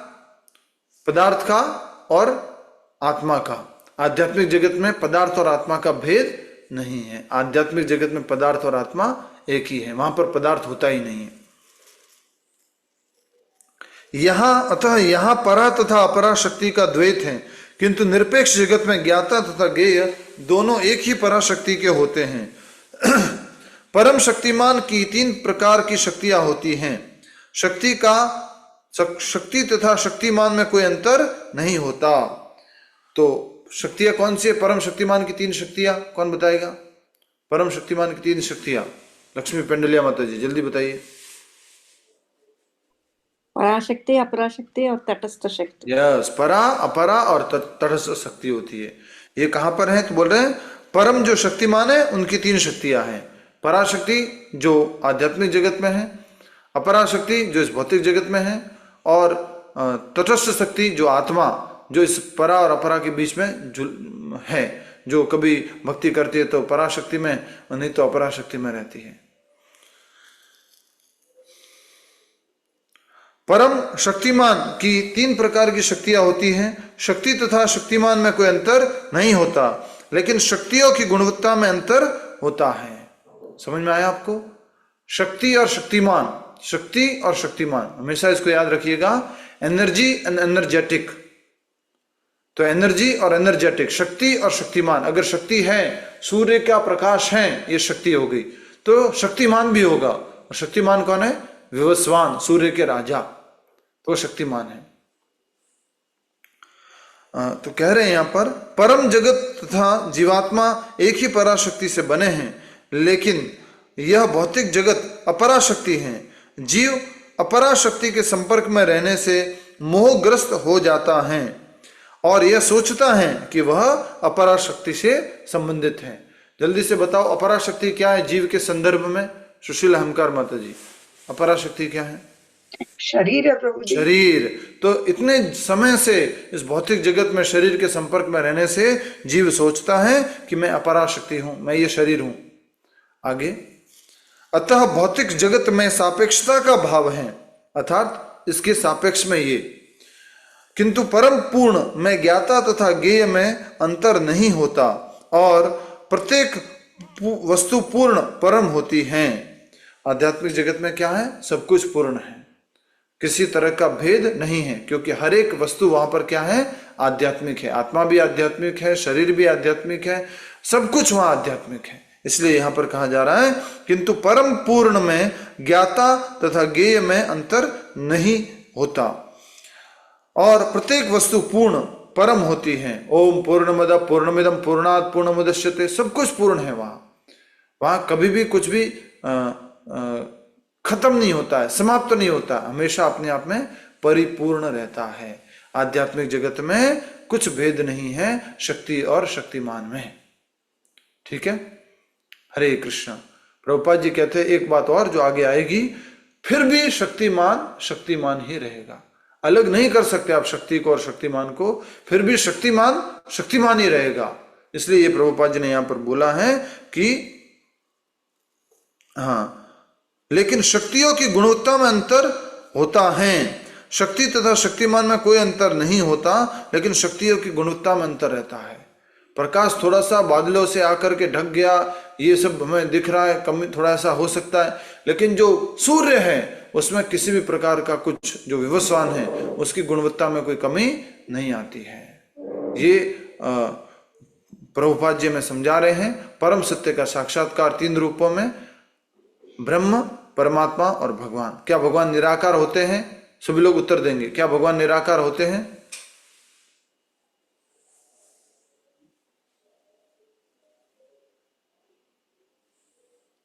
भगवान निराकार होते हैं?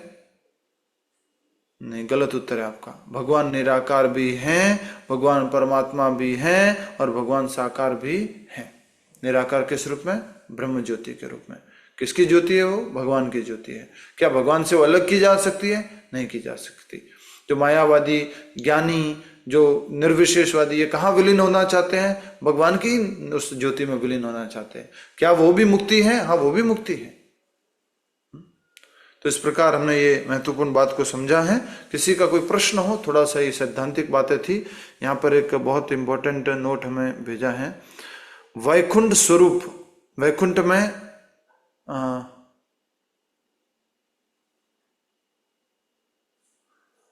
वैकुंठ में लोगों का जैसे चतुर्भुज रूप होता है। लोगों का भी रूप कैसा है? चतुर्भुज है वैकुंठ में। लेकिन कृष्ण तो कृष्ण ही है, द्विभुज मुरलीधारी श्याम सुंदर।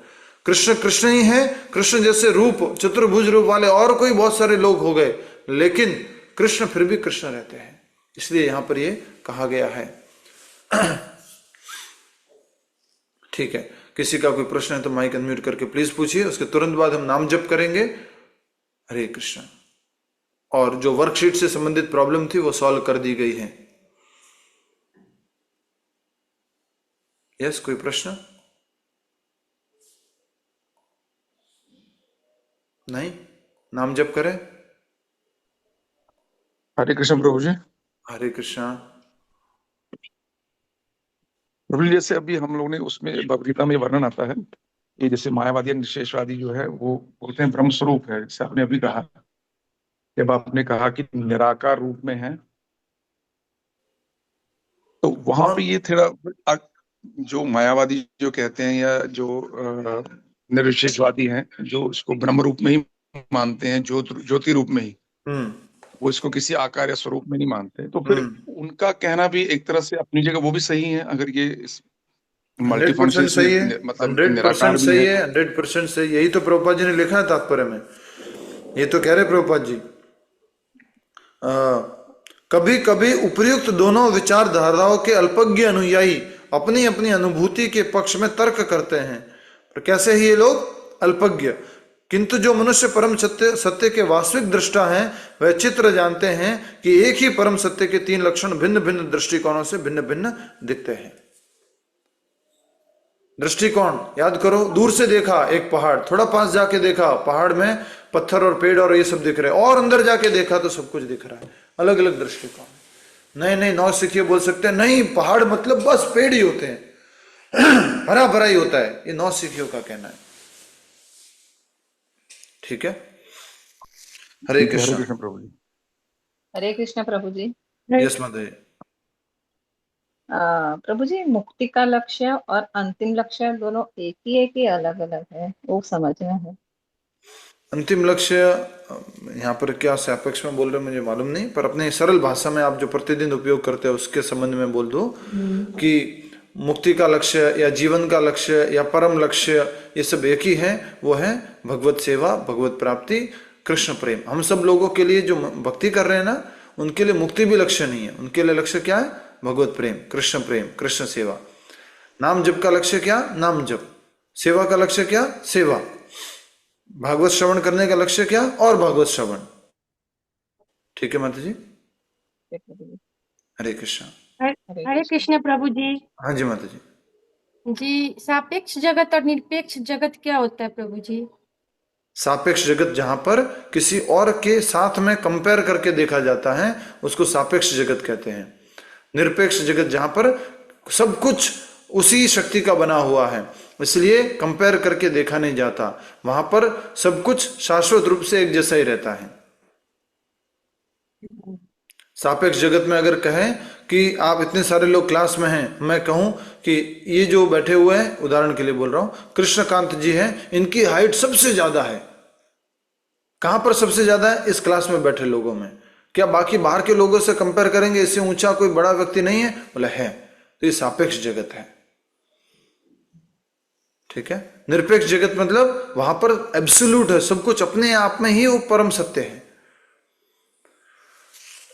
ठीक है। हरे कृष्णा। आज जाप कंटिन्यू चलेगा महामंत्र का।